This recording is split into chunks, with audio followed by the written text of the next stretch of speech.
Corinna Slusser tinha apenas 18 anos quando deixou Bloomsburg, no interior da Pensilvânia, e se mudou para Nova York. Ela queria correr atrás das oportunidades que a cidade grande poderia lhe oferecer, mas acabou tendo um destino terrível que nenhuma garota do interior como ela poderia imaginar.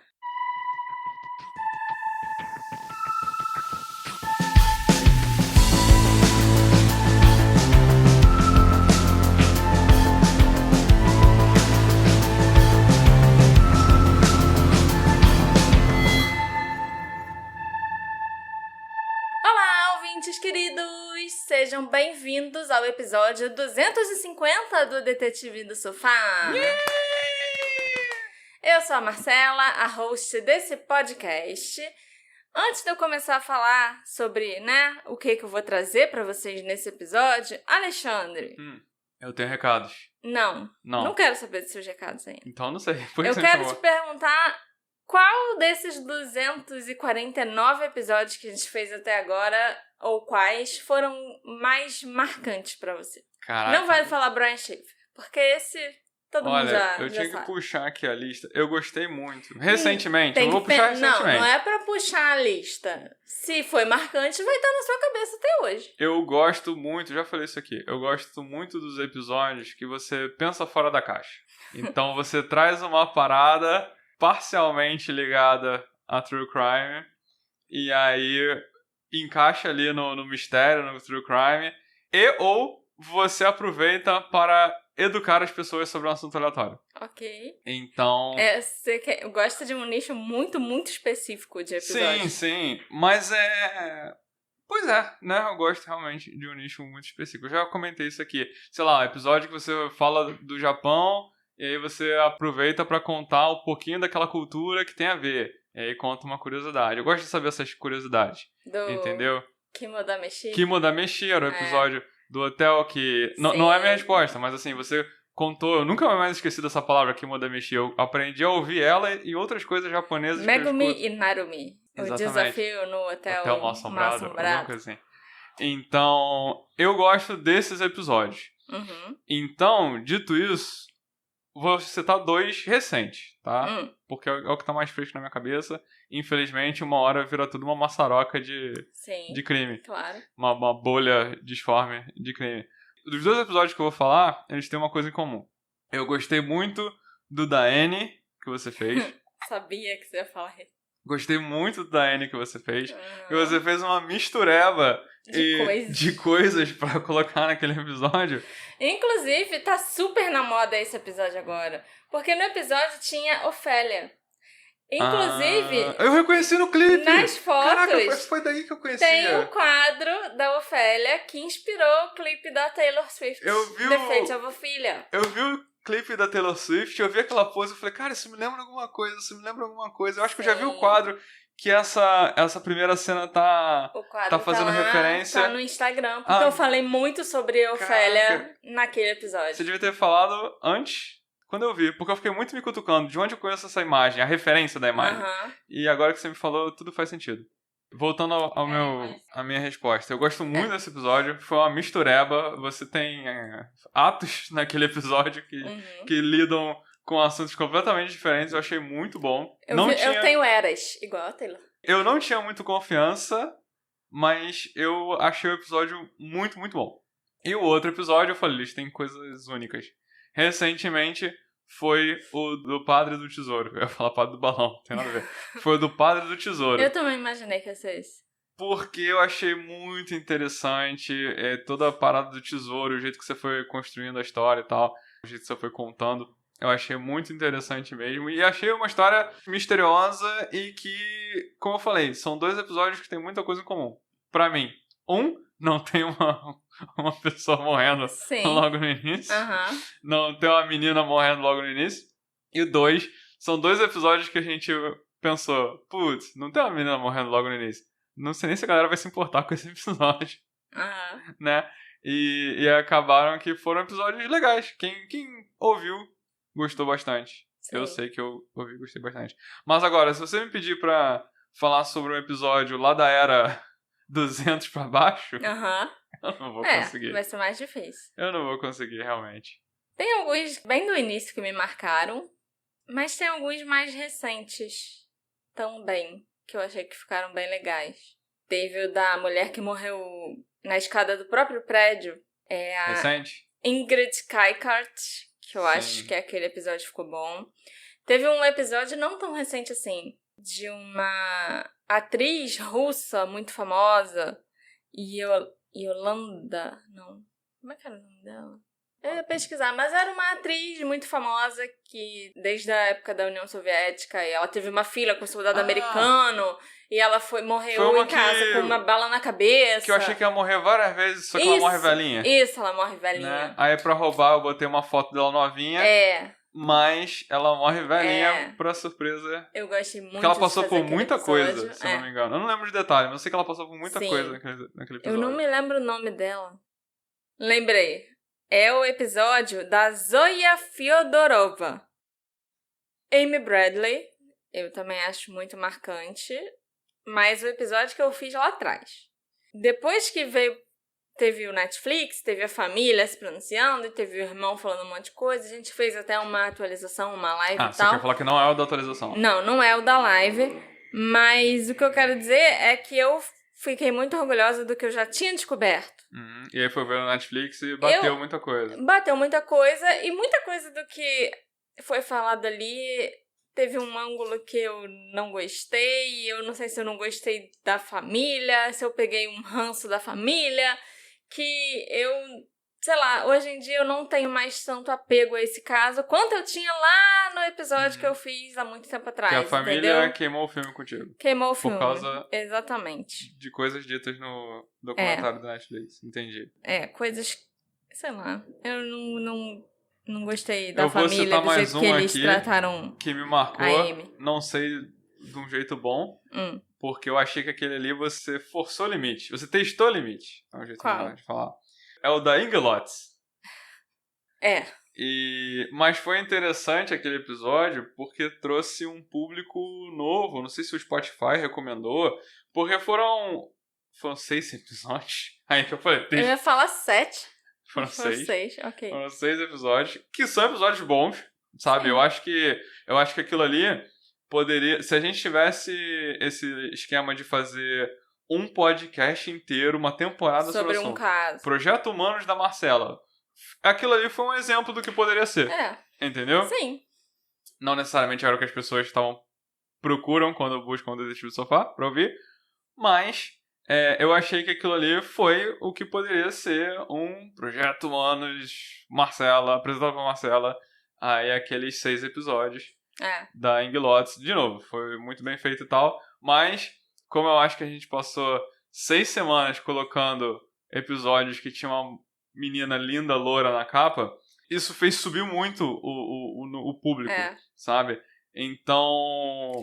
Foi algo que aconteceu, pessoas conheceram o podcast por ali, pessoas conheceram o podcast sem saber que era de casos misteriosos e não solucionados. Então, teve gente que começou a ficar puta, do tipo, nossa, vários episódios e aposto que não vai saber nada, não vai saber nada. Gente. E aí, na época, gente, né? É assim que funciona. Quem já sabe. Mas esse é um que marcou. Sim, marcou bastante. Deve ter marcado os ouvintes também. Né? Teve algum recente que eu fiz em 2 partes? Trio de Springfield foram 2 partes. E eu acho que As Crianças Beaumont também foi 2 partes. Talvez tenham outros. Teve o Gregory Villamant em 2 partes. Eu gosto às vezes de fazer episódio em 2 partes quando a história é muito densa, sabe? E hoje, para sua alegria, tem outra menina loura bonita pra você botar a foto lá. Eu quero deixar bem claro que a minha alegria não é ver... É porque a minha alegria é ver os ouvintes alegres. Porque a gente sabe que quando tem, magicamente, por mistérios... Só vem os números. Por motivos misteriosos que eu nunca vou compreender... Beleza vende, ué. É por isso. Eu tô fingindo aqui que não sei porquê. Então, em qualquer ramo, qualquer coisa no mundo, beleza vende. Então fica esse aviso. No início, isso me deixava muito revoltado. Hoje em dia eu só aceitei e, né, fazer o quê? Essa é a vida. Então, eu acho que tá bom já? A gente já tá aqui há um tempo. Tem gente que tá cagando Com certeza. Pra gente tá aqui tendo esse papo nostálgico Com e certeza. rememorando sobre 250 episódios. Hoje, nós vamos falar sobre um caso que já foi muito pedido por vocês, o da Corinna Slusser. Ela desapareceu em 2017 e ela foi vítima de tráfico humano. Não é a primeira vez que eu trago um caso em que eu acredito que a resposta pode ser tráfico humano, como foi a Magda Zuk e a Ivona Wieczorek, mas esse aqui a gente tem certeza. Ele não é só uma possibilidade entre várias, né? A Corinna foi vítima de tráfico humano ou não. Não, ela foi. Entendeu, Alexandre? Uhum. Você tem algum recado para dar para os ouvintes? Não. A gente já falou tanto que eu nem sei se eu quero dar recado. Gente, apoia nós. E a gente lançou o primeiro vídeo do Detetive do Sofá no YouTube. Vídeo de verdade, com a Marcela falando imagem, não é só o som.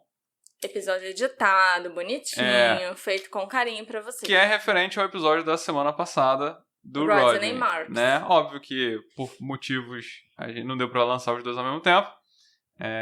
Ou a gente ia atrasar o episódio e ia ter gente aqui na nossa casa querendo bater na gente.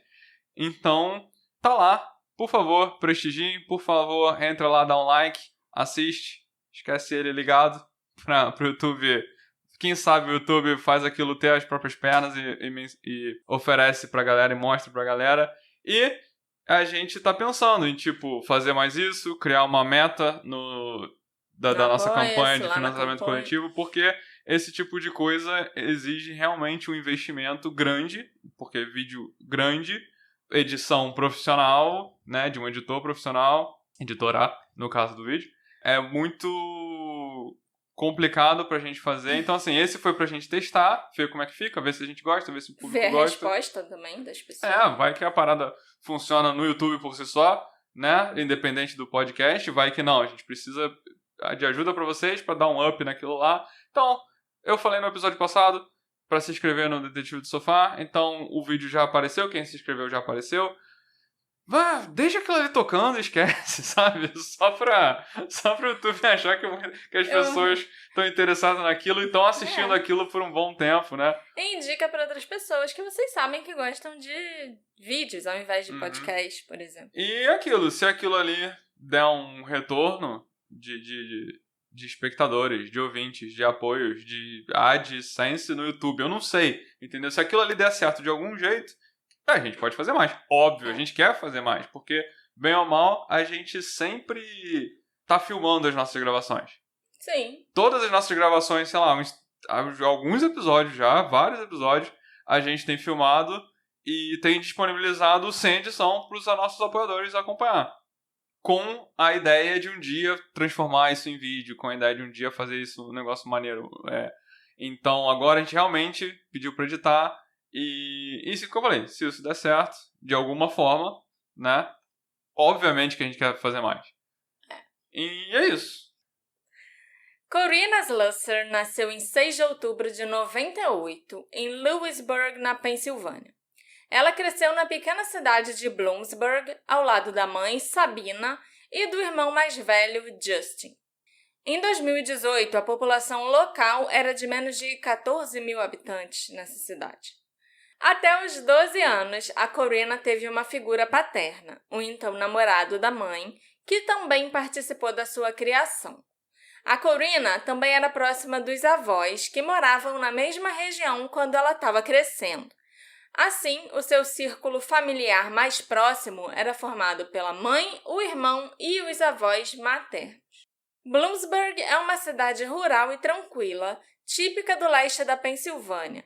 A Corinna estudava ali e era líder de torcida do time local, os Cornhuskers. Não havia muito o que fazer na cidade, mas ela se sentia à vontade naquele ambiente calmo e familiar. Descrita como uma garota doce, inocente e genuína, a Corinna se dava bem com todos. Na infância e na adolescência, ela manteve o mesmo grupo de amigos, unidos por interesses comuns em esportes, festas na piscina e bailes de formatura. A Corinna sempre foi uma jovem doce, sociável e muito próxima da família e dos amigos. Ela amava estar cercada de pessoas e era conhecida pela sua energia leve e divertida, uma característica constante até cerca de 1 ano antes dela desaparecer. Entre setembro de 2013 e junho de 2016, a Corina estudou na Central Columbia High School e depois ela foi para Bloomsburg Area High School. Ela participava do time de atletismo e era líder de torcida, tirava notas medianas, mas tinha muitos amigos e uma vida escolar ativa. Crescida numa cidade onde todos se conheciam, a Corina era uma figura popular. Além do atletismo e das líderes de torcida, ela se destacava pelo seu talento artístico. Ela adorava desenhar e tinha uma habilidade excepcional com maquiagem, algo que logo se tornou a sua marca registrada.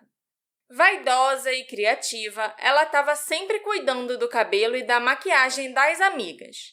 A Corina gostava de bolsas, acessórios, gargantilhas, colares e tudo que refletisse o seu estilo feminino e vibrante. O seu quarto, todo rosa e muito chamativo, combinava perfeitamente com a personalidade de diva que os amigos descreviam. A Corina também amava o mar. Embora não o visse com frequência, ela se encantou pelo Havaí e pelas viagens à casa da tia Julie, no Massachusetts, de onde elas costumavam ir à praia sempre que possível. Foi nessa fase de transição entre a infância e a adolescência que a Corina e a tia se tornaram especialmente próximas. Desde cedo, a Corina dizia que ela sonhava em viver numa cidade grande. As luzes e o ritmo acelerado das metrópoles exerciam um fascínio sobre ela, uma visão idealizada de glamour e oportunidades. Mas, ao mesmo tempo, ela era ingênua quanto aos desafios e os perigos que esse tipo de vida poderia trazer. No verão de 2016, a Corina passou algumas semanas com a tia Julie, no Massachusetts, retornando para casa em agosto. Em setembro, ela iniciou o último ano do ensino médio na Bloomsburg High School, mas logo ela perdeu o interesse pelas atividades que antes amava. Ela decidiu deixar o time de atletismo e as líderes de torcida. As suas notas começaram a despencar e ela se afastou do antigo grupo de amigos. As brigas com a mãe, a Sabina, se tornaram frequentes. Em outubro de 2016, menos de uma semana antes dela completar 18 anos, a Corina e uma amiga foram presas por furto numa loja local de $1. Nos meses seguintes, ela começou a matar aula com frequência e a usar álcool e maconha. Apesar dos conflitos com a mãe, a Corina mantinha uma relação próxima com a tia Julie, com quem ela podia conversar sobre tudo. A Julie sabia das encrencas da sobrinha, o furto, as festas e o uso de drogas. Mas ela preferia aconselhá-la sem o tom punitivo que a mãe, Sabina, usava. Afinal, ela era só a tia, né? E era a tia que a Corina escutava normalmente. Durante a visita de agosto, as duas haviam se divertido muito e a Corina chegou a expressar o desejo de morar com a tia. No fim de 2016, o relacionamento entre mãe e filha atingiu o limite. As brigas se intensificaram e, por causa das festas que a Corina dava quando a Sabina não estava em casa, o senhorio pediu que a jovem deixasse o prédio. Com a convivência cada vez mais difícil, a Corina perguntou se ela podia se mudar para Massachusetts. Tanto a Julie quanto a Sabina concordaram que isso poderia acontecer durante as férias de inverno. Naquele Natal, a Julie estava no Texas a trabalho e ela voltaria para o Massachusetts em 2 semanas. Enquanto planejavam a mudança da Corina, a Julie recebeu um telefonema dos filhos dela e dos amigos deles, dizendo que a Corina não podia morar com eles. Eles relataram episódios de comportamentos preocupantes que observaram a Corina apresentando durante a visita dela em agosto, sempre quando a Julie estava fora no trabalho. Os filhos da Julie já eram mais velhos, eles já eram jovens adultos, entendeu? Um dos filhos dela, mais velho, inclusive, Ele já tinha se alistado nos fuzileiros e nesse período que a Corina teve na casa deles, ele estava de licença. Já era militar? Já era um mas militar, E então, assim, para os jovens estarem falando para a mãe, olha só, é melhor você não aceitar a Corina aqui em casa porque ela aprontou muito quando você não estava aqui, é porque realmente o negócio devia estar feio, entendeu? Surpresa com tudo que ouviu, a Julie decidiu adiar a mudança da sobrinha até que ela própria voltasse para casa, em janeiro. Ela temia que a Corina fosse sexualmente ativa e pudesse engravidar, algo que a preocupava profundamente. Ninguém quer que um adolescente engravide quando você está tomando conta. Ela ligou para a sobrinha e contou o que havia descoberto, todas as coisas que os filhos dela e os amigos dele tinham revelado para ela. A Corina se irritou, dizendo que ela não tinha para onde ir. As duas discutiram e a Julie informou que ela não poderia recebê-la até o seu retorno em janeiro. A Julie recordou que durante essa conversa ela viu um lado da Corina que ela nunca tinha visto antes, bem distante da garota doce que ela conhecia. Hoje em dia, a Julie acredita que o seu maior erro foi não ter deixado a sobrinha se mudar. Havia uma situação tóxica entre mãe e filha.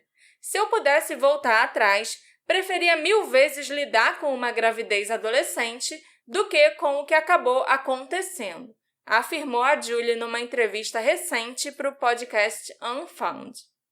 A Corina deveria estar concluindo o último ano do ensino médio, mas depois do Natal, depois das férias de inverno, ela não voltou para a escola.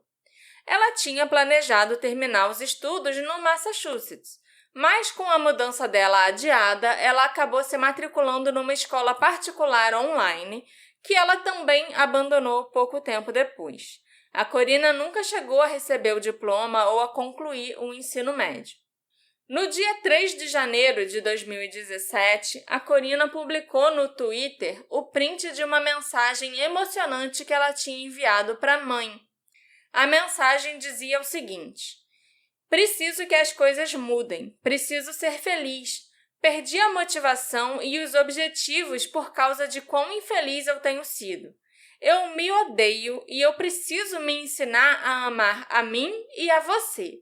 Quero que façamos isso juntas. Eu não quero ser uma decepção, mas eu sinto muito. Eu preciso de você, mãe, e eu quero que você me ajude.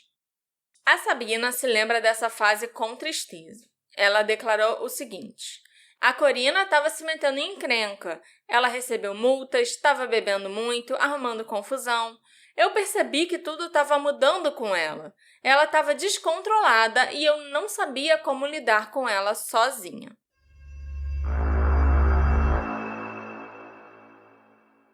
Em abril de 2017, a vida da Corina tomou um rumo sombrio.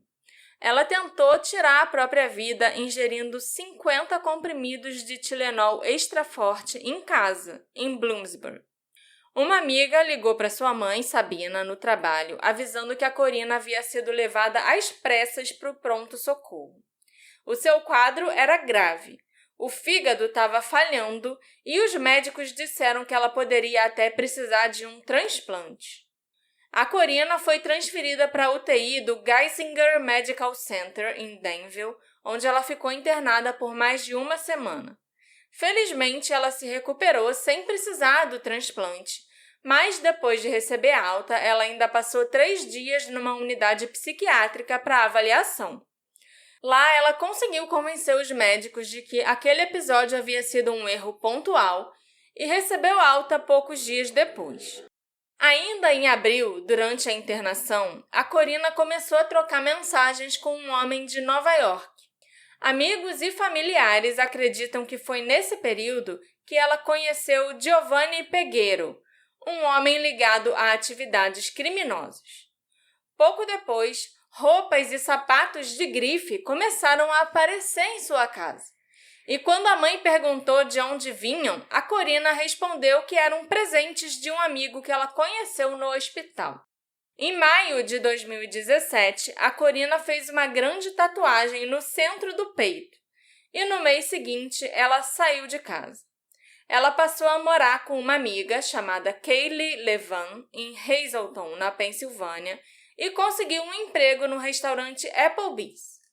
Mas essa fase durou pouco. A Corina foi demitida e, segundo amigos, ela passou a beber e usar drogas com frequência. Ela também começou a receber dinheiro de sugar daddies, que ela conheceu no site Seeking Arrangement. No fim de julho, o relacionamento com a colega de quarto se desfez. A Kaylee disse que a Corina devia o aluguel e se recusou a devolver as suas roupas e seus pertences até que ela pagasse. Quando a Sabina ligou para entender o que estava acontecendo, a Kaylee contou que um homem havia buscado a Corina em casa e dito: "Ela não vai precisar dessas roupas. Eu vou comprar tudo novo para ela."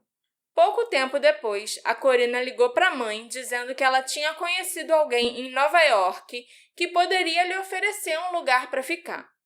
Em agosto de 2017, ela deixou Hazleton, levando apenas o celular e o documento de identidade. Ela deixou para trás todas as roupas, maquiagem e seus pertences pessoais. Era algo completamente fora do seu comportamento habitual. A Corina amava moda, maquiagem e acessórios, e deixar tudo dela para trás foi um sinal claro de ruptura, até porque ela deixou para trás até os presentes caros de grife que ela tinha ganhado nesse meio período. Ainda assim, a Corina manteve algum contato com a mãe e os amigos nas semanas seguintes, mas a partir dali a sua vida nunca mais seria a mesma. Em 19 de agosto de 2017, a Corina publicou no Facebook que ela estava no Brooklyn. A Sabina, surpresa, enviou uma mensagem perguntando o que a filha fazia em Nova York. A Corina respondeu de forma vaga, dando a entender que estava apenas de passagem e que não tinha planos de ficar. Mas, nas semanas seguintes, a sua vida tomou outro rumo. As postagens da Corina nas redes sociais mostravam um cotidiano aparentemente glamuroso, de festas, roupas novas e diversão.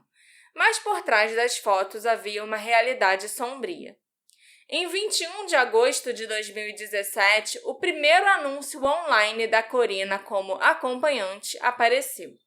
Ela usava o nome de Carissa. E pouco tempo depois, outras imagens suas começaram a surgir em sites de prostituição, promovendo os seus serviços em hotéis baratos de Nova York. Em 25 de agosto de 2017, a Corina ligou para a emergência de um motel no bairro de Sugar Hill, em Nova York.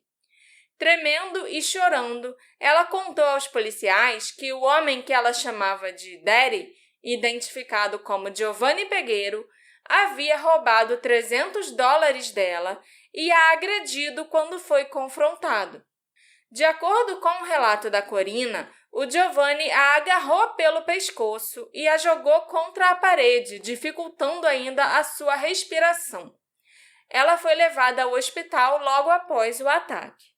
O Giovanni, que tinha 32 anos na época, é natural do Harlem e ele já havia sido preso diversas vezes desde os 19 anos por crimes como roubo, tráfico de drogas, promoção da prostituição e agressão. Na época, ele estava em liberdade condicional por agressão e por ter colocado uma menor em perigo. 3 dias depois, em 28 de agosto de 2017, o Giovanni foi preso e acusado de assédio, agressão e obstrução criminosa da respiração da Corina. Um juiz emitiu uma ordem de restrição de 6 meses em nome da Corina, proibindo qualquer tipo de contato entre eles, sob pena de até 7 anos de prisão. Apesar do histórico e da gravidade daquele ataque, o Giovanni pagou a fiança de $1.000 e foi libertado no dia seguinte. Teria uma audiência marcada para o dia 4 de novembro, em que o Giovanni e a Corina teriam que comparecer para decidir sobre essa ordem de restrição e também sobre a pena, oficial que o Giovanni iria receber pela agressão contra a Corina, entendeu? Uhum. Mas ela nunca apareceu. Não, claro que não. Poucos dias depois da agressão, uma cópia da ordem de restrição emitida contra Giovanni Peguero foi enviada para o endereço da Corina, na Pensilvânia. Quem a recebeu foi a sua mãe, Sabina, que abriu o envelope e descobriu que a filha havia sido espancada e estrangulada em Nova York. Preocupada, a Sabina ligou imediatamente para Corina, que minimizou o ocorrido. Ela disse que um homem havia roubado seu dinheiro, mas que tudo estava bem agora porque ele tinha sido preso. A Corina ainda disse à mãe que ela estava fazendo um estardalhaço por nada. Embora Corina tivesse conseguido uma ordem de restrição temporária contra o Giovanni, ele continuou tentando controlá-la à distância. De acordo com registros judiciais e mensagens obtidas do Facebook Messenger, o Giovanni passou a coagi-la emocionalmente, tentando convencê-la a voltar a trabalhar para ele. Em uma das mensagens, poucos dias após a agressão, ele escreveu: "Só preciso que você me prometa que, quando voltar, vai me dar cada dólar e vai me deixar te dar o que você precisa para comprar as suas roupas e vai me deixar cuidar de todo o resto." Em outro trecho, o Giovanni apelou para o lado emocional. "Eu sei tudo sobre você que o próximo cara provavelmente nem se deu ao trabalho de perguntar. Tipo, a sua cor favorita, sua comida favorita, até a data do seu aniversário. E isso te fode. Acabamos de passar por uma experiência muito ruim. Mas, se você tivesse seguido o plano que eu tinha para nós, isso nunca teria acontecido." A essa altura, a Corina já estava envolvida com outro homem, o traficante sexual condenado Ishi Wainey, um aspirante a rapper do Bronx. Em 4 de setembro de 2017, a Corina reservou um quarto no hotel do Bronx, conhecido por sua forte atividade de tráfico sexual. Foi lá que ela conheceu o Ishi. Entre os dias 10 e 20 de setembro, os dois trocaram mais de 800 mensagens de texto, e o Ishi passou a publicar anúncios de prostituição com fotos da Corina. Ele também estava explorando outra garota, conhecida pelo apelido de Jessica Webbett, e passou a anunciar as duas juntas em diversos sites. Eu sei qual é o nome verdadeiro da Jessica Webbett, mas eu achei esse nome tão bom que eu preferi chamar ela de Jessica o episódio todo. Brincadeira, eu só acho que eu não devo ficar chamando ela pelo nome dela aqui, porque ela também é uma vítima, mesmo que ela própria ainda não saiba disso. Ela desapareceu também? Não. Mas a gente vai falar dela de novo mais pra frente, entendeu? E por mais que o nome dela seja público, ele é difícil de encontrar. Então, assim, eu prefiro não ficar falando o tempo todo o nome verdadeiro dela, entendeu? Até porque ela mesma prefere usar o nome de Jessica Webbett nas redes sociais e tudo. Os anúncios, ainda postados sob o nome de Carissa, diziam coisas como: "Eu tenho o que você precisa, Daddy. Me liga ou manda mensagem." Outro texto dizia: "Rosto bonito, com uma personalidade linda para combinar. Sempre banhada, limpa e cheirosa. A escolha perfeita para cavalheiros que estão se dando o que merecem." E havia ainda um terceiro anúncio publicado em 5 de setembro de 2017, 15 dias antes do desaparecimento, que dizia: "Sou sensual e de mente aberta. Jovem e sexy mulher ítalo-americana. Sou o epítome da juventude, da beleza e da diversão. Sou loura, pequena e curvilínea, com olhos azuis brilhantes e pele morena clara. Policiais ou cafetões não são bem-vindos." Esse ênfase aí, né, bem claro. E óbvio que, pelo estilo de escrita, não era a Corina que estava redigindo esses anúncios, falando dela mesma nesse sentido. Em 7 de setembro de 2017, a Corina anunciou no Twitter uma conquista que parecia marcar o início de uma nova fase. Ela afirmou que havia conseguido seu primeiro apartamento em Nova York, um pequeno estúdio de 1 quarto e 1 banheiro em Jerome Park, no Bronx. O local, que custava cerca de $750 por mês, aparecia em algumas fotos que ela mesma publicou junto da legenda: "Meu primeiro apartamento só para mim em Nova York. Nunca estive tão feliz na minha vida. um sonho realizado para sempre. A publicação mostrava uma Corina entusiasmada, mas a sua mãe, Sabina, duvidava que a filha pudesse realmente bancar aquele aluguel. Ela não tinha economias. A menos que ela tivesse outra forma de conseguir dinheiro, a Corina não tinha como pagar. $750 até naquela época, em 2017, era muito barato para Nova York, mesmo sendo só um estúdiozinho. Mas, até onde a mãe dela sabia, a Corina não tinha conseguido um emprego ainda. E a mãe dela já tinha se tocado da prostituição? Não. Foi a partir desse momento que a família começou a investigar as suas atividades nas redes sociais e passou a suspeitar de que a Corina estivesse trabalhando como acompanhante em Nova York. Se a gente tivesse combinado, não teria funcionado também. Porque eu sou péssimo nas coisas combinadas. A amiga da Corina, a Kaylee Levan, também se lembrava do entusiasmo da Corina com a mudança. Ela declarou o seguinte: a Corina estava tão animada com Nova York e tão empolgada por ter o seu próprio lugar. Em 8 de setembro de 2017, a Corina atualizou as suas fotos de perfil do Facebook e do Instagram pela última vez. Na legenda da foto, ela escreveu: um brinde ao cheiro das tortas de abóbora e à moda de outono na minha nova casa. 2 dias depois, em 10 de setembro, ela fez a sua última publicação conhecida nas redes sociais. A imagem mostrava uma pessoa fumando o que parecia ser um cigarro de maconha e a localização estava marcada como o Bronx.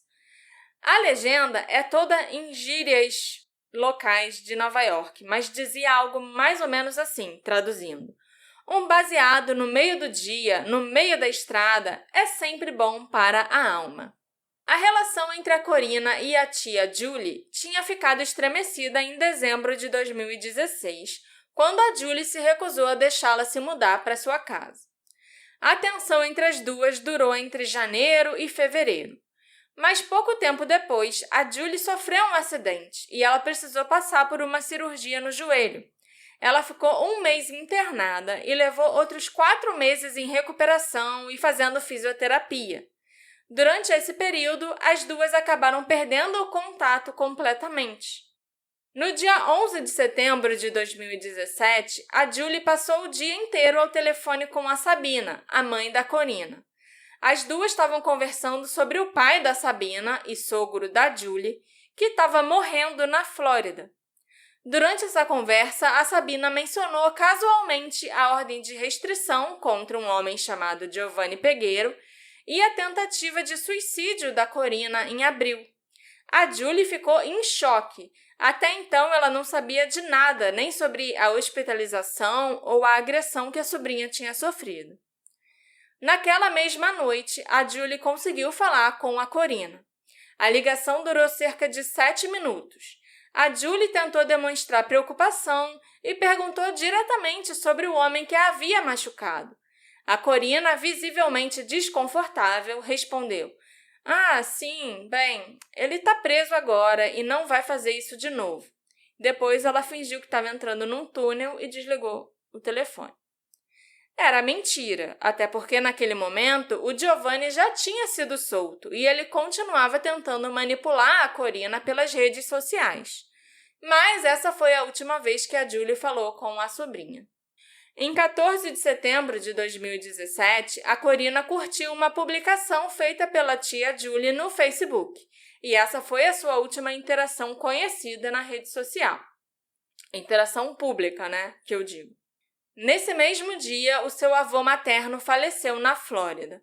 A Corina já havia conversado recentemente com a mãe sobre a possibilidade de visitá-lo antes da sua morte, mas ela não conseguiu fazer a viagem a tempo. 2 dias depois, em 16 de setembro, às 23h27, o Wish Warning enviou para Corina pelo Facebook Messenger uma foto deles dois ao lado de outra mulher, a Jessica Webbett, uma das vítimas de tráfico sexual do Wish. Ambas chegaram a ser anunciadas juntas na internet num especial de 2 garotas. 20 de setembro de 2017 foi o último dia em que a Corina foi vista com vida. Segundo a polícia, uma testemunha relatou ter visto a Corinna saindo do Haven Motel, no Queens. No dia anterior, a Corinna havia se desentendido com o Ishi. A tensão começou quando a Jessica Wabbit ficou com ciúme do relacionamento entre os dois.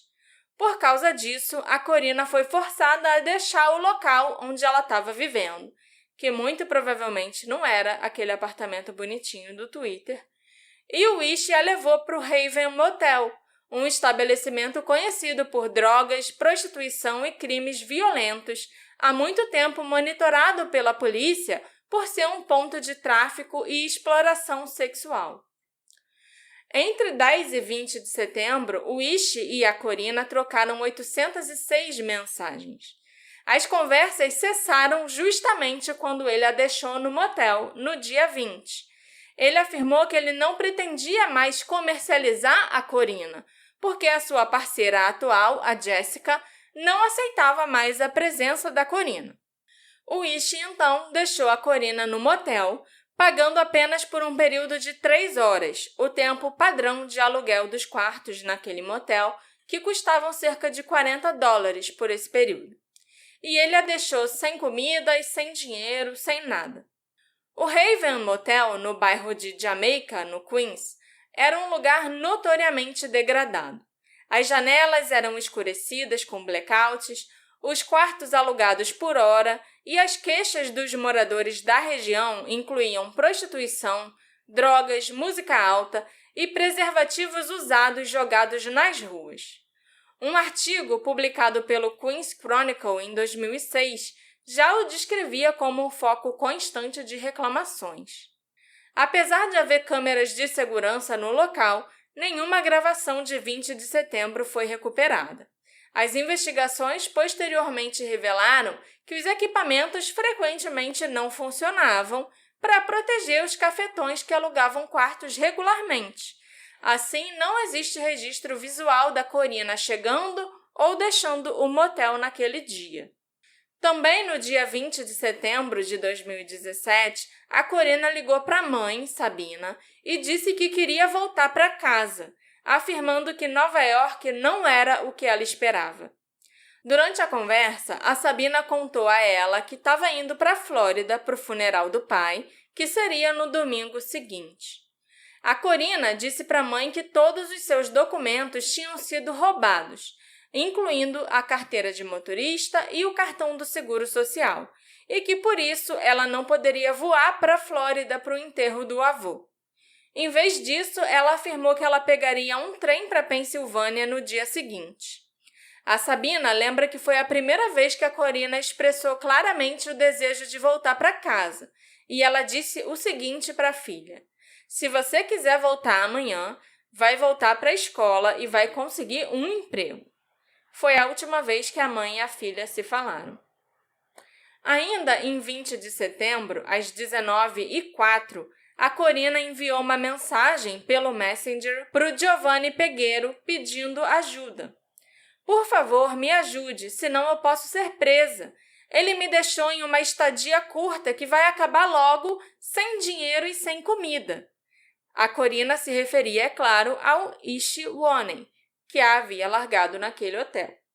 Nas mensagens, a Corinna demonstrava medo e desespero, procurando alguém de confiança para ajudá-la. Ela escreveu que estava com medo de procurar o Giovanni por causa de tudo que havia acontecido, numa referência à agressão anterior. O Giovanni respondeu que ele estava ocupado, mas até poderia buscá-la se ela concordasse em voltar ao trabalho. A Corinna retrucou, dizendo: "Se você sentisse a minha falta, a primeira coisa que você diria não seria: 'Ela vai trabalhar para mim?' Você se preocuparia com o meu bem-estar e me ajudaria sem impor condições. Você se importa com o dinheiro e não comigo." Mas a Corinna estava tão desesperada por ajuda naquela noite que ela continuou mandando mensagens para o Giovanni, pedindo que ele a buscasse. Por volta das 22h34, o Giovanni ligou para ela pelo Messenger, e essa foi a última interação conhecida entre os dois. Não se sabe se eles chegaram a se encontrar, se a Corina disse para ele exatamente onde ela estava, deu um endereço, ou o que foi conversado durante essa ligação. Na madrugada de 21 de setembro, por volta das 5h04 da manhã, a Corina deixou uma mensagem de voz misteriosa para sua amiga Kaylee, da Pensilvânia. A ligação foi completamente inesperada e a voz da Corina soava apavorada e frenética. Ela dizia algo como: "Ei, ouvi dizer que o fulano de tal estava te traindo por 2 meses e você precisa me dizer o porquê. E eu preciso saber se você está bem, então, por favor, me liga de volta."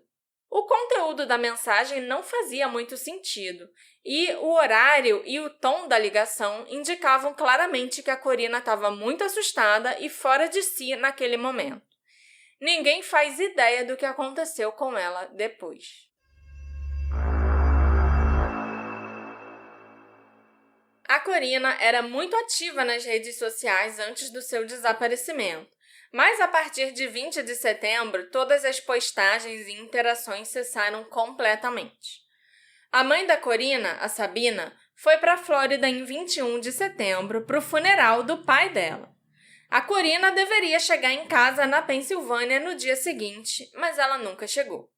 Nos próximos dias, a Sabina tentou contato com a filha repetidamente, mas as chamadas iam direto para a caixa postal e nenhuma mensagem de texto foi respondida.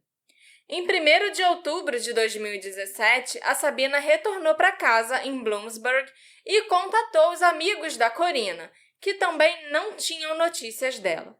No dia 2 de outubro de 2017, a Sabina tentou registrar o boletim de ocorrência do desaparecimento da Corina no Departamento de Polícia do Condado de Montour, em Bloomsburg, na Pensilvânia.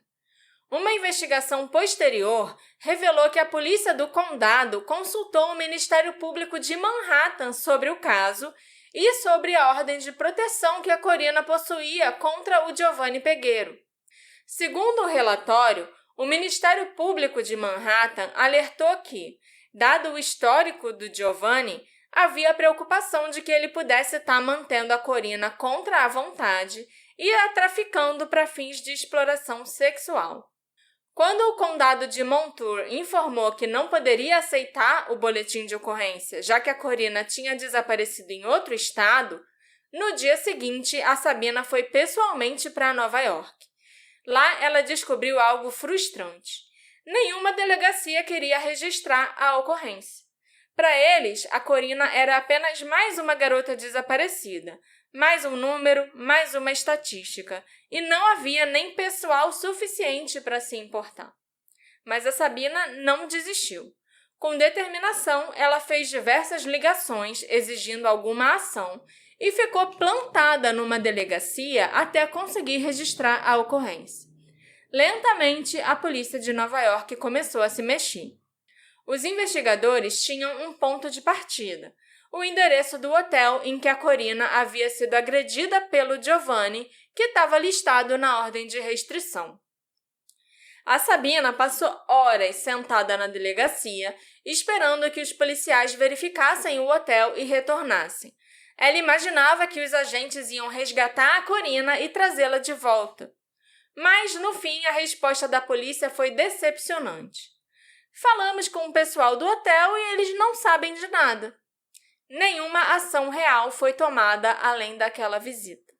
Em 5 de outubro, a Corina completou 19 anos. Era seu aniversário, mas ninguém sabia ao certo onde ela estava. A tia Julie tentou falar com a sobrinha e ficou sabendo que a Corina estava desaparecida.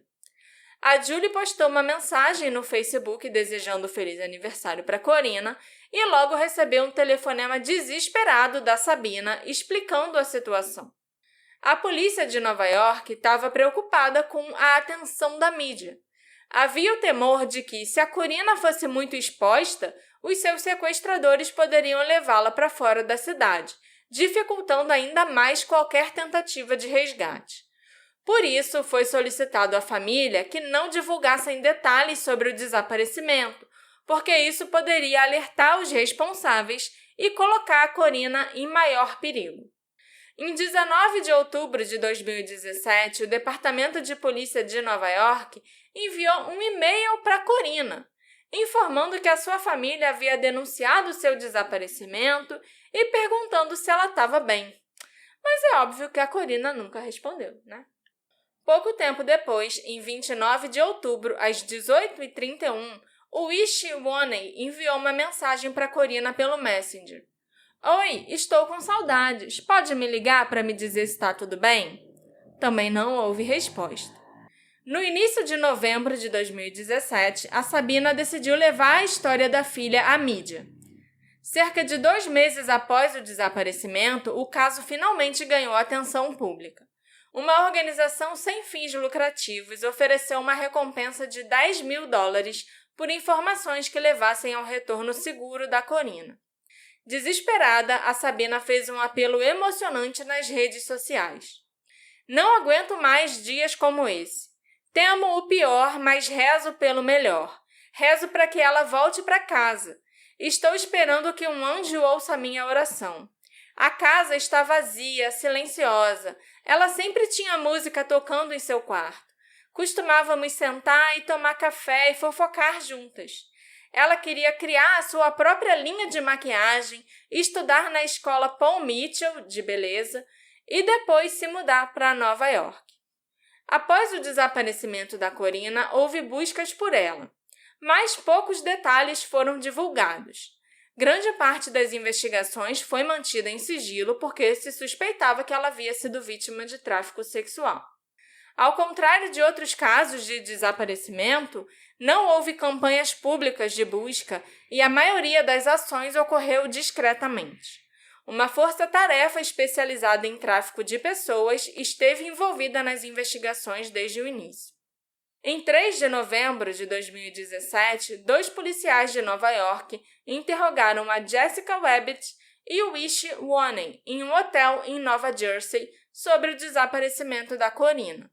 O conteúdo desses interrogatórios não foi divulgado ao público e os registros policiais permanecem confidenciais. A data da audiência referente à agressão do Giovanni Pegueiro era 4 de novembro, como eu falei para vocês. E ele compareceu na audiência e tal, mas é claro que a Corina não. Então, o caso foi arquivado. Poucos dias depois, em 9 de novembro, um ex-detetive do Departamento de Polícia de Grand Prairie, no Texas, declarou ter recebido uma denúncia do Crime Stoppers. A informação indicava que a Corina poderia estar sendo mantida em cativeiro em Grand Prairie, reforçando a preocupação com seu possível tráfico. Crime Stoppers é tipo o Disque Denúncia, né? Isso. Em abril de 2018, a Sabina foi vítima de uma tentativa de extorsão. Alguém entrou em contato alegando que estava mantendo a Corina em cativeiro e que ela estava sendo forçada a consumir drogas, incluindo heroína e Benadryl. Os golpistas exigiram $7.500, instruindo a Sabina a levar o dinheiro pessoalmente até o estacionamento de um hospital em Greensboro, na Carolina do Norte. A Sabina tentou cumprir a exigência, mas a polícia de Nova York a alertou de que tudo poderia ser um golpe, o que a fez desistir de se encontrar com os criminosos. No dia seguinte, a pessoa que a havia contatado enviou uma mensagem ameaçadora. Lembre-se desse dia, 17 de abril de 2018, uma terça-feira, porque esse é o dia que você quase teve a sua filha de volta. Apesar da mensagem ameaçadora, os golpistas continuaram tentando convencer a Sabina de que a Corina estava em perigo, mas as autoridades não chegaram a investigar formalmente essa tentativa de golpe. Eles só concluíram que devia ser, alguém tentando arrancar dinheiro de uma família desesperada, mas acontece bastante. Mas não fizeram nada para confirmar, entendeu? Excelente. Na primavera de 2018, a Sabina recebeu em sua casa, em Bloomsburg, uma carta anônima de alguém que se identificava apenas como Carlos. Na carta, ele afirmava ter visto Corina em 26 de setembro de 2017, por volta das 20h30, perto da Rua 67, no Queens.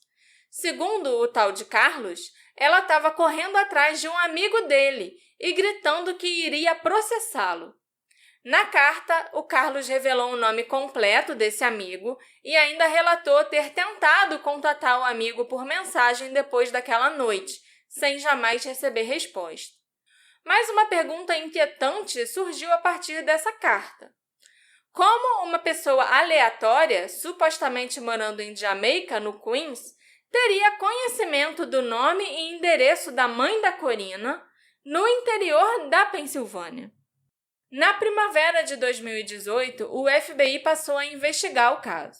Agentes entraram no quarto da Corina, na casa da mãe dela, em Bloomsburg, e recolheram alguns pertences pessoais e coletaram uma amostra de DNA da Sabina, caso encontrassem o corpo da Corina ou outras evidências do que poderia ter acontecido com ela. O FBI também informou a Sabina que o último sinal do celular da Corina foi registrado em Jamaica, no Queens, o mesmo lugar de onde a carta anônima do Carlos supostamente foi enviada. Em 26 de fevereiro de 2018, a polícia prendeu o Ishi Wanen em um hotel de Nova Jersey por posse de drogas e por supostamente ter agredido a Jessica Webbett. Logo depois, ele foi acusado de tráfico sexual da Jessica e da Corina Slusser. O diretor assistente do FBI, o William Sweeney Jr., declarou num comunicado: conforme alegado, Ishi Wanen obrigou a sua vítima a se prostituir por meio de força e coerção e usou tanto Jessica quanto Corina em anúncios online promovendo a prostituição. O procurador Geoffrey Berman também se pronunciou sobre o caso. Ishi Wanen se envolveu em uma forma vil de exploração, usando força e outras formas de coerção para obrigar jovens mulheres a praticarem sexo pago para o seu enriquecimento. Continuaremos a trabalhar com o FBI e o Departamento de Polícia de Nova York para proteger potenciais vítimas de tráfico e processar os seus predadores. Apesar disso, a Jessica Webbett sempre negou que o Ishi tivesse feito algo errado, mesmo após ser interrogada pelo FBI sobre como ela era vendida por ele em troca de sexo e mesmo após confirmar que ele havia roubado a sua identidade e o seu dinheiro. O caso da Jessica, ela também é uma vítima, né? Tanto quanto a Corina, mas ela não percebeu que ela era uma vítima. A lavagem cerebral que ela sofreu foi pior, talvez porque ela tivesse mais tempo passando por isso. Teve aquela série que a gente viu, que eu não vou lembrar qual é, que era aquela mulher que tinha um podcast. Aquela atriz lá do Oscar. Octavia Spencer. É. Sim. Teve uma temporada que era sobre isso. É. Acho que foi a segunda temporada. Terceira. Foi a única que eu vi. Terceira e última. E que mostra bem isso, como a mulher pensa que é a namorada do cara. Sim, exatamente. E como que ele gosta dela, e os presentes pra ela, e essa parada... Como ela é especial. Exatamente, e os presentes, e como o cara vai encantando e tal. E tendo visto aquela temporada dessa série, esse episódio aqui, eu fui dando vários checks, sabe? Sim. Eu esqueci o nome da série. Também. É da Octavia Spencer e a terceira temporada. Agora, qual é o nome O podcast dela era For Your Consideration, né? Alguma coisa assim. Mas o nome da série eu não tô lembrando. Mas é uma série da Apple com a Octavia. A Jessica, junto com uma amiga dela chamada Amani Brown, que é conhecida como Nellie Banks e Chocolate Drop, passou a defender publicamente o Ishi Wanen nas redes sociais. Segundo as duas, a Corina foi embora naquela noite. Em postagens e comentários, elas diziam coisas como: a baixinha fugiu, ela não foi forçada a fazer nada e ela queria ser prostituta e fazia isso por vontade própria. Talvez fosse verdade que ela quisesse trabalhar como acompanhante, não tem nada de errado nisso, desde que seja uma escolha consciente e livre. Mas, nesse contexto, essas afirmações soavam como uma tentativa de minimizar a condição de vítima da Corina, entendeu? Há diversas capturas de tela dessas interações.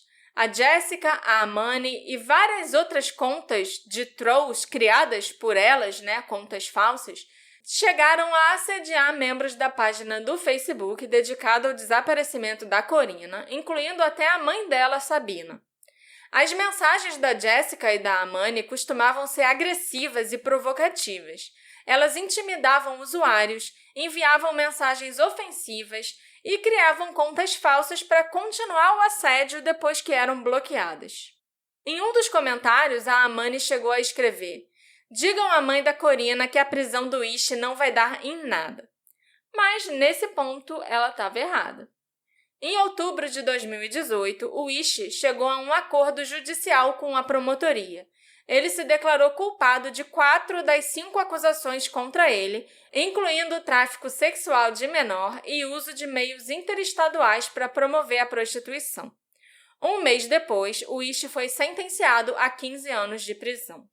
Durante a audiência que determinou a sentença dele, a Sabina estava presente e ela fez um depoimento emocionado e chegou a se virar para o Ishi e perguntar: "Onde está a Corina? Ela está viva ou ela está morta? Quem foi a última pessoa a quem você a entregou? Por favor, me diga onde a minha filha está." O Ishi não era obrigado a responder ou a se manifestar, mas ele se levantou e disse: "Sinceramente, eu não sei. Nunca a entreguei a ninguém.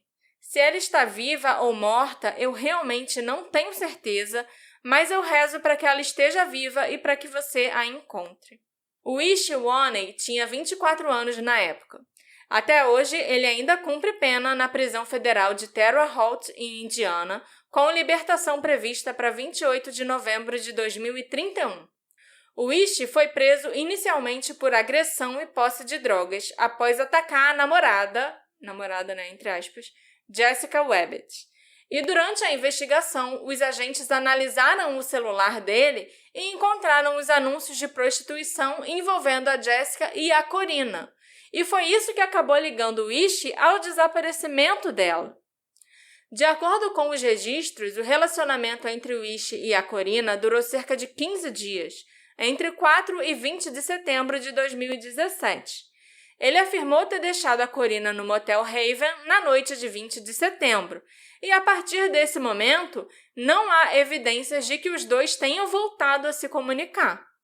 O Ishi até mandou uma mensagem para o Facebook da Corina quase um mês depois, mas foi só isso. Não querendo dar muito crédito à palavra do cara, que é um cafetão e tal, mas eu fiquei muito com a impressão de que ele queria se livrar da mulher. Sim. Ele chegou lá, ela tava dando mais problema e prejuízo pra ele com a má relação dela com a Jessica e talvez até com a Amani e com outras garotas do que lucro, entendeu? Então, é uma coisa que eu penso, não vou presumir tanto, mas... Não, e assim, essas informações não foi só baseado no que ele disse, né? É baseado em tudo que foi encontrado no celular dele, entendeu? Mas eu fiquei muito com a impressão de que ele largou ela lá pra que nem alguém abandona um cachorro, abandona um idoso. Foi. Largou lá, pagou 3 horas, picou a mula pra mulher não aparecer, não conseguir mais voltar. Entendeu? Pra tipo, olha, agora se vira. Te deixei aqui, paguei pra você ficar aqui por 3 horas, agora é com você, entendeu? Ou procura outra pessoa, ou vai se manter sozinha, entendeu? Mas eu não quero mais ter nenhuma relação com você. Isso pra dizer que eu não acredito muito que ele voltou pra pegá-la depois e sumiu com ela. E até era até contra o propósito dele naquela noite, que era se livrar dela, entendeu? E assim, a Jessica e a Amani não estão desaparecidas nem nada, elas continuam nessa carreira, mas claro que elas não trabalham mais para o Ishi, entendeu? Ele tá preso. Apesar disso, até hoje elas ainda aparecem de vez em quando nos grupos do Facebook para defender ele e dizer que, tipo, não, ele tem nada a ver com esse desaparecimento. Também não que eu leve elas tão a sério assim, eu acho que elas são realmente trolls na internet, entendeu? Mas eu não acho que o Ishi voltou lá, não. Embora seja claro que o Ishi explorou e prostituiu a Corina durante aqueles 15 dias, tudo indica que o seu envolvimento terminou quando ele a deixou naquele motel. Depois disso, as últimas interações conhecidas da Corina foram com o Giovanni Peguero, com quem ela poderia ter se encontrado naquela mesma noite. E é aí que o rastro dela desaparece. Em maio de 2019, o Giovanni Peguero e um associado dele chamado Marcus Wright foram acusados de promover a prostituição em Manhattan. De acordo com documentos judiciais, entre junho e outubro de 2017, os dois intencionalmente promoveram e lucraram com a prostituição, administrando e controlando um negócio que envolvia 2 ou mais mulheres. O promotor não revelou os nomes das vítimas, mas a Sabina, a mãe da Corina, foi informada de que o Marcus Wright havia publicado anúncios online de sexo com fotos da sua filha. O nome do Marcus Wright surgiu tarde na investigação, quase de forma misteriosa. Pouco se sabia sobre ele até ele ser preso e acusado junto com o Giovanni. Depois disso, porém, o seu nome desapareceu dos registros. Não há registros de julgamento, apenas da prisão dele. Na primavera de 2019, a Sabina comprou um telefone e o vinculou ao antigo número da Corina. As fotos, e-mails e aplicativos da filha foram restaurados, mas as mensagens de texto e registros de chamadas não. O FBI pediu o aparelho para análise e o devolveu 2 meses depois sem revelar o que encontrou. Em 15 de janeiro de 2020, a Sabina finalmente enfrentou o Giovanni Peguero numa audiência em Manhattan. Ele disse acreditar que a Corina estava viva, explorando Nova York, e negou tê-la agredido no motel, dizendo que ele foi inocentado de todas as acusações. Mas, é claro, o caso foi arquivado porque a Corina desapareceu. O Giovanni falou de maneira fria e arrogante, dizendo: "Conheci uma linda garota caucasiana. Eu não sou burro. Resolvi dar um upgrade na garota. A levei às compras, comprei roupas caras. Acredito que ela esteja vivendo a vida. Ela vai voltar para você." Em 21 de fevereiro de 2020, o Marcus Wright foi condenado por promover a prostituição, mas ele foi libertado apenas 1 mês depois, provavelmente devido às medidas da cidade de Nova York para reduzir a população carcerária durante a pandemia. Pandemia sempre ferrando a nossa vida de vários jeitos diferentes, né? Eu tava pensando que daqui a pouco esse episódio vai chegar na pandemia. Que vai O acontecer? Giovanni também, nesse meio tempo aí, ele também foi solto, entendeu? Mas, pouco mais de 1 ano depois, em 4 de junho de 2021, o Giovanni foi preso novamente, perto da Times Square, quando ele foi flagrado vendendo crack. Com ele, a polícia encontrou vários sacos plásticos com pedras da droga. Em 25 de outubro de 2021, ele foi condenado a 3 anos de prisão por tráfico de drogas e prostituição. Ele cumpriu pena na penitenciária Bear Hill, em Malone, Nova York, e foi libertado em 2 de outubro de 2023, meses antes da data prevista, sem que o público ou a família da Corina fossem notificados. Logo após a sua libertação, o Giovanni voltou a ser acusado por outros crimes, mas ele nunca precisou se registrar como um agressor sexual. Acho isso tão curioso. O cara promove a prostituição, mas ele não é um agressor sexual, de acordo com a lei, entendeu? Até hoje, se você for procurar nos registros que existem, né, sobre o Giovanni Peguero e talvez até sobre o Marcus Wright, ainda consta lá que eles estão presos. Ok. Mas eles não estão. Eles já foram soltos. Enquanto ele cumpria a pena, o jornal The Post entrevistou Giovanni em Rikers Island. Quando questionado sobre o desaparecimento da Corina, ele respondeu: "Olha na internet, eu não fui a última pessoa que esteve com ela, eu não sei nada sobre isso." Fontes policiais confirmaram que o Giovanni foi interrogado e analisado como potencial suspeito, mas o caso da Corina nunca foi classificado como um homicídio. Ele permanece uma investigação de pessoa desaparecida. Uma dessas fontes declarou: "Em algum momento ela procurava uma carona para sair do motel. O Giovanni disse que queria que ela se comportasse. Ela não parecia disposta a obedecer e então desapareceu." A família da Corina acredita firmemente que o Giovanni sabe o que aconteceu com ela. Grande parte das informações que a gente possui hoje em dia, inclusive aquela troca de mensagens entre a Corina e o Giovanni na noite que ela desapareceu, veio da Sabina, que conseguiu acessar a conta do Facebook da filha e recuperar as mensagens trocadas no Messenger. Mas isso aconteceu já em 2021, mais ou menos, entendeu? São recentes essas informações. Já os registros telefônicos e de SMS nunca foram divulgados, algo que, em um caso de desaparecimento, é o esperado. A polícia não sai revelando as informações assim, ainda mais que esse é um caso recente ali de 2017. Hoje, a sensação da família é de abandono institucional.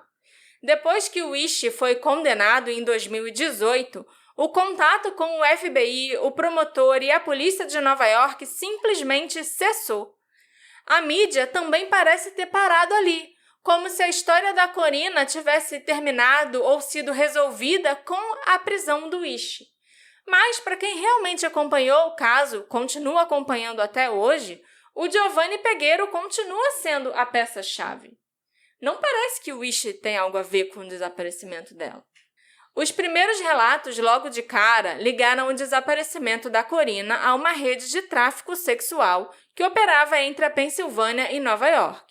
O Departamento de Polícia de Nova York e o FBI abriram investigações e promotores federais acusaram Giovanni, Marcus Wright e Ishi Wahney de promover a prostituição e outros crimes relacionados. O Ishi acabou condenado por traficar, agredir e prostituir mulheres, mas ele nunca foi considerado um suspeito direto do desaparecimento da Corina. Já o Giovanni Pegueiro foi condenado por crimes não relacionados à prostituição e agressão, cumpriu uma pena federal bem branda e foi libertado antecipadamente em 2023. Hoje em dia ele está em liberdade. Apesar das prisões e processos, o Marcus Wright nunca chegou a ser julgado, o que deixou dúvidas sobre o seu papel e a possível rede mais ampla envolvida. Será que ele fez acordo, alguma coisa assim? A minha teoria pessoal é que tanto ele quanto o Giovanni, ou talvez só ele, trabalhe como um informante da polícia ou do FBI em relação a essa rede de tráfico. Porque eles já sabiam que o Giovanni era um traficante sexual há muito tempo, antes da Corina desaparecer. Mas ele parece ser tipo um peixe pequeno e parecem ter deixado o Giovanni livre, fazendo besteira por muito tempo, talvez tentando chegar em outras pessoas, achando que ele fosse levar a uma rede maior. Entendi. Eu acho que isso nunca aconteceu. O Giovanni realmente era só um traficantezinho pequeno, sozinho, que fez alguma coisa com a Corina. O Marcus Wright era um associado dele, talvez até associado no desaparecimento da Corina, eu ainda vou falar isso. Mas eu acho que o Marcus ou o Giovanni, um dos dois, devia trabalhar como informante, porque ninguém é liberado assim tão fácil de crimes como esse, entendeu? Tanto que o Ishi, que também era um traficante pequeno ali da região, tá preso até hoje e vai ficar até 2031. E ele fez muito menos coisa, teve muito menos acusação do que esses dois. Entendeu? Até tráfico de droga, outras coisas envolvidas no caso do Giovanni. Que o Ishi nunca fez. Entre os acusados, o Giovanni era quem tinha mais a perder se a Corina comparecesse à audiência em relação à agressão que ela sofreu e à ordem de restrição. Ela também o havia deixado para trabalhar com outro cafetão, o Ishi, o que pode ter sido o estopim para algo trágico. A família da Corina acredita que em 20 de setembro de 2017, o Giovanni e a Corina se encontraram e aconteceu uma briga.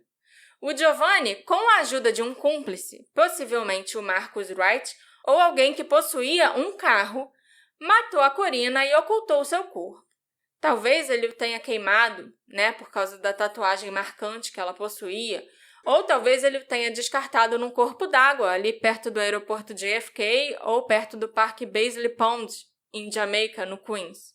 O Giovanni, ele não possuía um veículo naquela época para ele ir até um motel e buscar a Corina, nem para se livrar dela depois.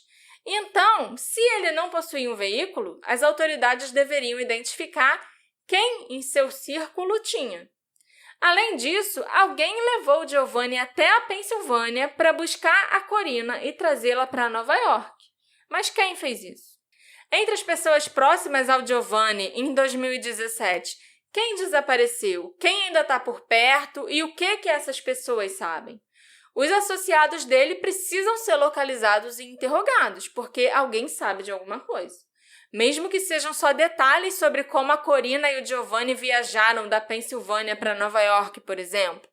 Porque se ele não tinha carro e foi buscar ela em casa, de carro, né, na porta de casa, e falou que ia comprar tudo novo para ela, que foi o que a amiga dela, Kaylee, testemunhou, então de quem era esse carro? Ele alugou? Se ele alugou, tinha que ter registro. Vale lembrar também que foi descoberto muito recentemente que o Marcus Wright, o parceiro associado do Giovanni, morava em Jamaica, no Queens, o mesmo local onde o celular da Corina emitiu o último sinal. E também de onde veio aquela carta anônima de alguém chamado Carlos. E foi justamente o Marcos quem acabou preso em conexão com o tráfico da Corina, que postou anúncios da Corina. Em 2021, algo inesperado aconteceu. Mais de 4 anos depois do desaparecimento da Corina Slusser, suas contas nas redes sociais voltaram a mostrar atividade. Segundo a Sabina, em 14 de outubro e novamente em 13 de novembro de 2021, alguém fez login no Facebook da Corina. Durante o segundo acesso, 2 buscas foram realizadas, ambas pelo nome Sabina Tuotro, que é o nome da própria mãe da Corina. Houve ainda um último login registrado em 28 de novembro de 2021, mas nenhuma outra atividade depois disso. A Sabina garantiu que não foi ela que acessou o Facebook nessas datas, apesar dela possuir a senha da filha. Isso levanta uma pergunta perturbadora. Será que alguém invadiu o perfil da Corina ou será que foi a própria Corina quem o acessou? E não era nem a primeira vez que algo assim acontecia. Logo após o desaparecimento, houve acessos ao Snapchat da Corina em algumas noites, por volta das 3 da manhã. Nenhuma mensagem foi enviada, nenhuma postagem foi feita, apenas logins silenciosos, como se alguém estivesse checando as mensagens dela. Alguém que queria saber o que a Corina havia dito ou o que ela poderia ter descoberto. Até hoje, em 2025, o desaparecimento da Corina Slusser ainda é listado como uma investigação ativa.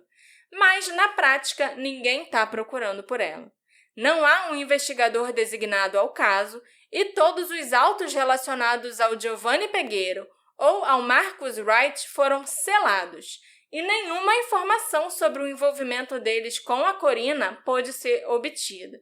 Várias pessoas, até a família, advogados representando a família, tentaram ter acesso aos processos referentes a esses 2 indivíduos.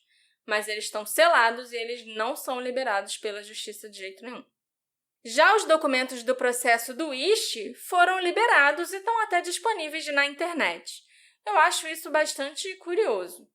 O Giovanni nunca respondeu por ter traficado a Corina ou transportado a Corina, mesmo com todo mundo sabendo que foi ele que a levou da Pensilvânia para Nova York. A única acusação formal pela qual ele respondeu foi a de anunciá-la na internet. Ao longo da investigação, especialistas chamaram a atenção para um padrão comum no tráfico de pessoas. Hospitais são um dos principais locais onde os predadores buscam vítimas. É lá que muitas jovens em momentos de vulnerabilidade, em crise, afastadas da família ou fragilizadas emocionalmente, acabam conhecendo seus futuros exploradores. E a Corina conheceu o Giovanni Pegueiro justamente durante uma internação hospitalar após uma tentativa de suicídio, num momento bastante delicado. O perfil da Corina correspondia exatamente ao que os especialistas descrevem. Uma jovem vulnerável, com um histórico de instabilidade familiar e emocional, facilmente manipulável. Os traficantes sexuais, segundo relatórios de organizações de combate à exploração, costumam oferecer promessas de amor, segurança ou dinheiro. Essas promessas rapidamente se transformam em controle. O agressor retém documentos, restringe a liberdade da vítima e a introduz num ciclo de abuso físico e emocional. Muitas vezes o uso de drogas e ameaças diretas são empregados para manter as vítimas submissas. E a gente tem que lembrar também que a Corina falou para a mãe dela que os documentos dela tinham sido roubados. A Corina foi atraída para Nova York sem recursos, sem apoio e completamente dependente do Giovanni. Ela buscava um novo começo, mas acabou presa a um sistema cruel que explora e apaga as suas vítimas. A especialista Laurie Cohen, a CEO de uma organização de combate ao tráfico sexual infantil, explicou que esse tipo de manipulação é extremamente comum. Ela declarou: "É muito frequente que adolescentes se envolvam com alguém que lhes promete o sol, a lua e as estrelas. Eles estão em busca de amor, sentem que os adultos não os entendem e os traficantes são mestres em identificar isso." A Laurie acredita que ainda há uma possibilidade da Corina estar viva sob controle de um traficante. "Trabalhei com vítimas cujos exploradores controlavam completamente a sua comunicação. O isolamento é uma forma poderosa de dominação. Às vezes, há ameaças diretas. Se você tentar entrar em contato com a sua mãe, eu a matarei." A Laurie também ressaltou o alto risco de violência nesse meio, declarando: "A prostituição é letal. É mais perigosa do que ser bombeiro ou minerador de carvão, por exemplo. Se analisarmos as estatísticas, o risco de morte é comparável ao de um soldado em combate." A família da Corina continua acreditando, tendo pelo menos esperança de que ela pode estar viva, mantida contra a vontade, possivelmente trocada entre diferentes cafetões. Detetives do Departamento de Polícia de Nova York afirmaram que a Corina pode ter sido transferida diversas vezes e que não há certeza se ela ainda está na região de Nova York. Mas há quem duvide dessa hipótese. A Corina foi vista pela última vez em 20 de setembro de 2017 e desde então ninguém relatou reconhecê-la, nem mesmo pela sua tatuagem bem distinta no meio do peito. Além disso, os cafetões com quem ela se envolveu não parecem possuir ligações com grandes redes de tráfico. Tudo indica que a Corina caiu nas mãos de criminosos oportunistas que se aproveitaram da sua fragilidade emocional e a exploraram até o limite, até que ela desaparecesse completamente. Ao longo dos anos, amigos, apoiadores e defensores têm trabalhado para manter o caso da Corina em evidência, compartilhando a sua história e pressionando por respostas. Embora as autoridades ainda classifiquem o caso como uma investigação ativa de desaparecimento, pouco ou nada de novo foi revelado. A família sempre soube desde o início que as chances da Corina estar viva eram pequenas, mas ainda assim mantém a esperança. Se ela estiver viva, eles querem resgatá-la. Se estiver morta, eles precisam encontrá-la e dar um adeus digno para ela. Até porque, viva ou não, aqueles que a exploraram continuam soltos e podem estar fazendo o mesmo com outras vítimas. A mãe da Corina, a Sabina Tuotro, disse que a busca está longe do fim. "O meu maior medo é nunca conseguir encerrar o assunto, nunca saber o que aconteceu com ela", disse a Sabina ao The Post. Hoje, morando em Jacksonville, na Carolina do Norte, a Sabina confessou o peso da espera. "Eu me sinto sem esperança. Eu esperei o máximo que pude pela Corina e ela não voltava. Era deprimente." Por isso ela acabou se mudando, daquela casa de infância da Corina, porque ela não aguentava mais ficar ali com aquelas lembranças esperando a filha voltar. Uhum. Esse é o episódio 250. Eu Uhum. acho que a gente devia agradecer a todos os apoiadores, passados, presentes e futuros, É verdade. que Tem razão. contribuíram, Eu digo passado porque, óbvio, tem gente que apoiava por motivos, deixou de apoiar. Sim, acontece. E acontece, gente que manda mensagem e fala, putz, deu ruim. Gente que apoiou uma vez e deixou pra lá. Todo isso aqui, mundo é importante. todo mundo. E a galera, com certeza, que apoia há muito, muito tempo. A gente tem vários apoiadores de longuíssima data. Sim. Então eu acho que a gente deve agradecer a todos eles. Um grande abraço e vocês sabem quem vocês são. Dá vontade de sair falando o nome de todo mundo aqui, mas é impossível. Muito obrigada a todos vocês que já apoiaram a gente, vocês que apoiam a gente desde o início, vocês que começaram a apoiar agora, vocês que gostariam de apoiar, mas ainda não tem como, mas que faz a sua parte, que vai lá e deixa um comentário, que curte nossos posts, que recomenda o podcast para outras pessoas, que já avaliou no Spotify, que deixa mensagem lá no nosso Spotify, feed Instagram, do Spotify também, no Instagram, em todos os lugares. Tudo isso é muito importante. Então, muito, muito, muito obrigada a todos Afinal, vocês. 250 é coisa pra cacete. É muita coisa, meu Deus. Parou pra pensar nisso? Quantas milhares de horas eu já passei falando aqui? Quando eu ouvia Nerdcast, a cada 50 sempre tinha uns estatísticas dessa aí. O Nerdcast tem 240 mil minutos. Eu não fiz isso. Então, vou ficar devendo pra Tudo você, bem, vou ficar devendo pros nossos ouvintes. Eu não acho tão interessante pra início de conversa ficar falando números arbitrários, né? Se todos os nossos ouvintes dessem a mão, ia dar 14 eu voltas só na fiquei Terra. pensando quantas centenas ou milhares de horas, sei lá. Eu não tenho a menor noção. Eu já passei falando aqui sem parar. Quantas páginas de roteiro? Nossa, porque eu meço em páginas de roteiro. Eu meço pela quantidade de saliva que eu gasto. É realmente muita coisa. É um número, é um marco, né? Sim. E nesse meio tempo, bem ou mal, foi um por semana. Foi né? um por semana. Que é uma coisa difícil de manter. E eu acho que você faz um bom trabalho, um ótimo trabalho em conseguir manter esse ritmo alucinado de produzir um episódio de semana. Parabéns. É complexo. Muito obrigada, Marita. Muito obrigada. Se você também quiser ganhar um agradecimento especial ou tá incluído aqui em todas essas pessoas que eu agradeci, talvez no episódio 300, vai saber? Quer ser um apoiador futuro? Acessa o Orelo ou o Apoia-se e escolhe lá a sua categoria de apoio e vem apoiar o Detetive do Sofá para que a gente continue fazendo mais 250 episódios por aí. Vou falar rapidamente, pro MPB, ainda estamos concorrendo. Sim. Vai lá votar quem não votou. Vota na gente! E outra coisa é que a gente lançou um episódio editado, bonitinho, em vídeo, do Rodney Marks, tá lá no nosso canal do YouTube. É o primeiro episódio que a gente faz, assim, nesse formato, né? Que tem todo um trabalho de edição e tal, então... Que é algo que a gente adoraria fazer com todos os episódios, mas é difícil. É muito difícil. Entendeu? Então, nos prestigiem. Acessem lá o canal do YouTube do Detetive do Sofá e assistam esse episódio do Rodney Marks, até porque eu acho que a edição ficou muito legal.